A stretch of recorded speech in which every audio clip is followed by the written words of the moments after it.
Mbrëmja që duhet të ishte një tjetër kapitull i zakonshëm brenda shtëpisë së Big Brother Kosova, u shndërrua papritur në një nga momentet më të rënda dhe më të tensionuara që ky format ka përjetuar ndonjëherë.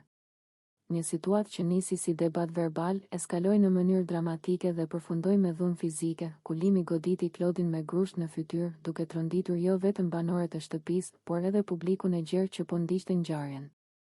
Gjithçka ndodhi brenda pak sekondash, por pasojat dhe jehona e këtij momenti pritet të zgjasin shumë më gjallë. Tensioni mes dy banorëve kishte kohë që ishte i pranishëm. Debatet e shpeshta, provokimet, fjalët e rënda dhe mungesa e komunikimit konstruktiv kishin krijuar një terren të rrezikshëm, ku një shpërthim emocional dukej i pashmangshëm. Megjithatë, askush nuk e priste që situata të degeneronte deri në këtë pikë. Sipas pamjeve të transmetuara, përplasja filloi me një debat të ashpër verbal.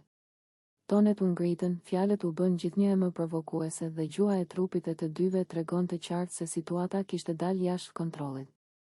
Klodi, i palëkundur në qëndrimin e tij, vazhdonte të përgjigjej, ndërsa Limi dukej gjithnjë më i tensionuar, me nerva të dukshme dhe reagime impulsive. Në një moment kritik, kur distanca mes tyre u zvogëlua ndjeshëm dhe atmosfera ishte e mbushur me nervozizëm ekstrem, ndodhi ajo që askush nuk donte ta shihte. Limi e goditi Klodin me grusht në fytyrë. Goditja ishte e papritur dhe e fortë, duke shkaktuar tronditje të menjëhershme në shtëpi. Banorët e tjerë reaguan me britma, duke u përpjekur të ndërhyjnë dhe të ndajnë dyshën, ndërsa produksioni reagoi me urgjencë. Për disa çaste, shtëpia u zhyt në kaos. Disa banorë u afruan për të ndihmuar Klodin, ndërsa të tjerë u përpoqën të qetësonin Limin, i cili dukej ende në ndikimin e emocioneve të forta. Në fytyrat e banorëve lexohej shoku, frika dhe mosbesimi. Askush nuk fliste, por gjithçka kuptohej nga heshtja dhe reagimet e tyre. Ky incident ngreshu më pikpyetje të mëdha. Big Brother është një eksperiment social, një lojë strategjie, durimi dhe menaxhimi emocional. Por kur dhuna fizike hyn në lojë, kufit e argëtimit thyen dhe situata merr një dimension serioz. Publiku pret konflikt, debat dhe dramë, por jo goditje fizike. Kjo është një vijë e kuqe që, sapo kalohet, ndryshon rrjedhën e gjithë lojës. Reagimi i publikut ishte i menjëhershëm. Rrjetet sociale shpërthyen me komente, reagime të ashpra dhe debate të zjarrta.